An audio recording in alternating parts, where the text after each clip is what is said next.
नमस्कार, मैं आलोक Pandey, commissioner tourism Gujarat राज्य। अगर आपसे कोई पूछे कि किसी राजा या रानी ने अपने स्पाउस के लिए प्रेम में, याद में कोई हिस्टोरिकल मॉन्यूमेंट बनवाया हो, तो बचपन से हम लोगों को केवल एक चीज पढ़ाई गई है, ताजमहल। लेकिन आज यहां मैं पाटन जिले में स्थित रानी की वाव, क्वींस स्टेप वेल के बारे में आपको बताने जा रहा हूं, जो न केवल गुजरात का बल्कि यूनेस्को का एक हेरिटेज साइट है। और यहाँ की रानी उदयमती ने अपने पति की याद में ये एक अद्भुत नमूना बनवाया था, जिसे देख करके आप आश्चर्यचकित रह जाएंगे।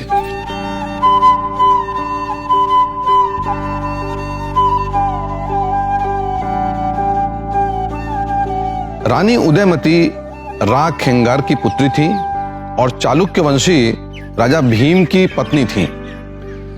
पाटन प्राचीन काल में अन्हिलवाड़ कहलाता था और रानी की वाव इस तरीके से डिजाइन की गई थी कि इसके जस्ट बगल में सरस्वती नदी, जो अब लुप्त हो चुकी है, वो बहती थी और उससे इस तरीके का जल संसाधन का प्रबंधन किया गया था कि पानी इस वाव में ऑटोमेटिक आता था। इसके साथ साथ रेन वाटर भी हार्वेस्ट किया जाता था।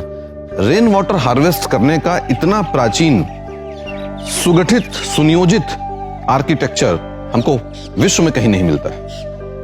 पाटन में स्थित ये रानी की वाव टेक्नोलॉजी का और आर्किटेक्चर का भी एक अद्भुत नमूना है। ये वर्ल्ड के कुछ ऐसे हिस्टोरिकल मॉन्यूमेंट्स में से एक है जो इनवर्ट है, यानी जो अंडरग्राउंड से स्टार्ट होते हुए ऊपर की तरफ आता है। आप जैसा पीछे की तरफ देख भी सकते हैं कि ये स्ट्रक्चर नीचे की तरफ से चालू किया गया और जमीन के अंदर अंडरग्राउंड बनाया गया है, भूमिगत संरचना है।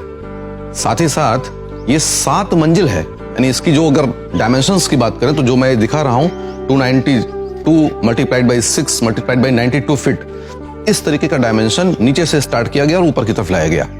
7 स्टोरी का ये स्ट्रक्चर आपको जान के आश्चर्य होगा कि लगभग 700 वर्षों तक ये सिल्ट में दबा रहा, गाद में दबा रहा। माना यह जाता है कि सरस्वती नदी में जब एक बार बाढ़ आई लगभग 13th सेंचुरी में, तो ये पूरा का पूरा स्ट्रक्चर पानी में दब गया और उसके बाद जो सिल्टिंग हुई उसने इसको छुपा के रखा। और बाद में लगभग 1890 और 1900 के आसपास जब ब्रिटिशर्स यहाँ पर आए और उनको पिलर्स के ऊपर के स्ट्रक्चर थोड़े थोड़े दिखाई पड़े, तब उन्होंने इसको डिस्कवर किया और आर्कियोलॉजिकल सर्वे ऑफ इंडिया ने लगभग 40 वर्षों की कड़ी मेहनत के बाद ब्रशिंग कर करके यहाँ की गाद निकाल करके ये अद्भुत नमूना हमारे सामने प्रस्तुत किया है।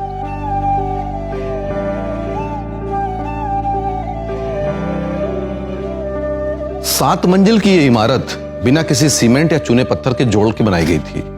इसके लिए डवटेल सिस्टम, इंटरलॉकिंग सिस्टम, स्टोन्स को एक साथ जोड़ने का सिस्टम था। और जैसे कि आप ये स्ट्रक्चर देख रहे हैं, इसके बीच में से पिलर्स ऊपर की तरफ डिजाइन किए गए थे।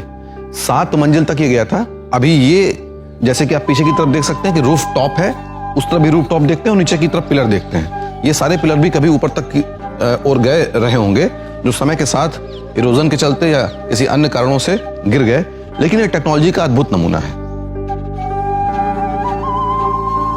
आर्किटेक्चर का एक एग्जाम्पल इस तरीके से भी मिलता है कि यहां पर एक पत्थर में पिलर्स किस तरीके से डिजाइन किए गए हैं। जैसे आज हम ड्राइंग करते हैं कागजों में, उस तरीके का कागज का जो ड्राइंग है वो पत्थर में किस तरीके से किया गया है, ये भी यहां आपको दिखाई पड़ता है और इसी के बेस पे सारे पिलर्स यहां बने हैं।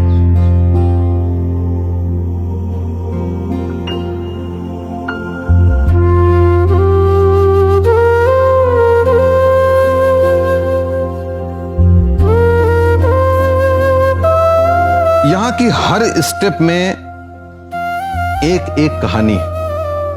यहां के स्कल्पचर्स, जिनकी संख्या लगभग 1000 के ऊपर जाती है, वो भी अद्वितीय हैं।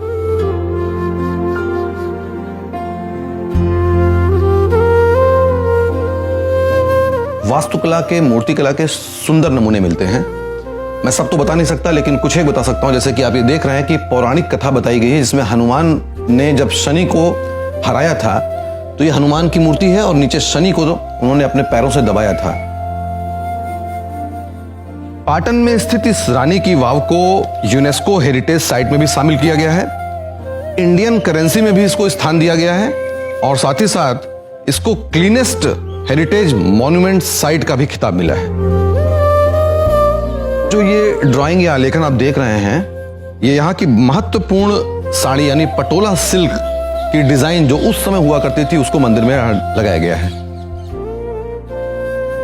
ये मूर्ति भैरवी की है, इनके हाथ में स्कल आप देख सकती हैं, और नीचे की तरफ जो इन्होंने चप्पलें सैंडल्स पहन रखी हैं उसमें हील है। ये भी बताता है कि ये आज के लगभग 1200 साल पहले हील भी पहनते थे लोग।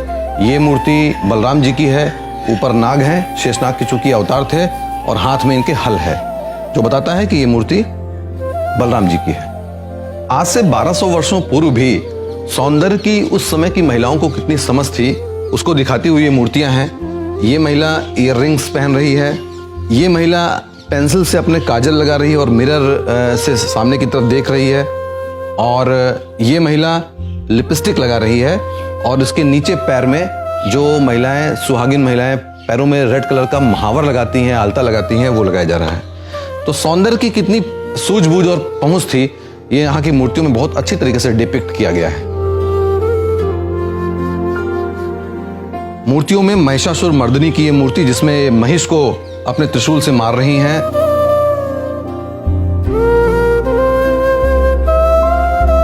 कल्कि अवतार, जो विष्णु के 10वें अवतार माने गए हैं, सफेद घोड़े पर बैठे हुए ये कल्कि अवतार।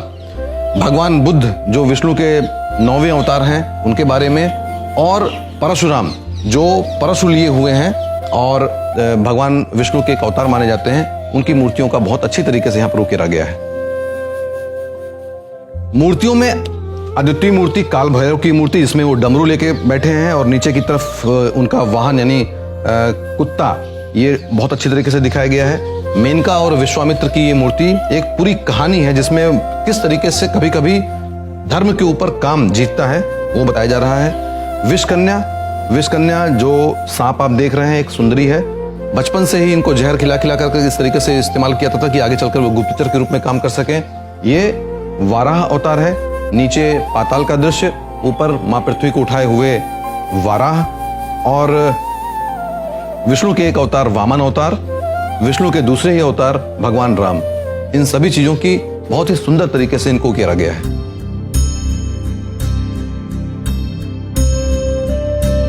जैसा कि आप देख सकते हैं, ये वेल का यानी कुएं का अंतिम भाग है।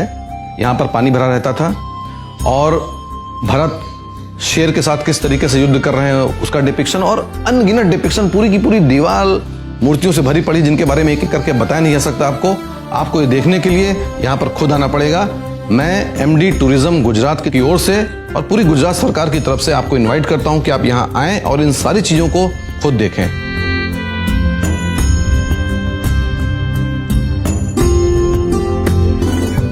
आज जब पूरा विश्व जल संकट से जूझ रहा है, तब हमको मालूम पड़ता है कि हमारे पूर्वजों ने रेन वाटर हार्वेस्टिंग के लिए कितना काम किया था।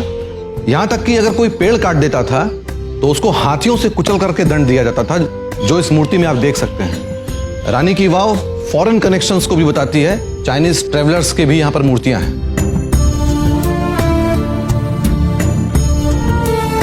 गुजरात के पाटन में स्थित रानी की वाव आज जब विश्व पूरे जल संकट से जूझ रहा है तो कितनी प्रासंगिक हो जाती है हमारे सामने। गुजरात टूरिज्म रानी की वाव का लगातार विकास करती चली जा रही है। यहाँ पर हम बहुत जल्दी लाइट एंड साउंड शो की व्यवस्था भी कर रहे हैं।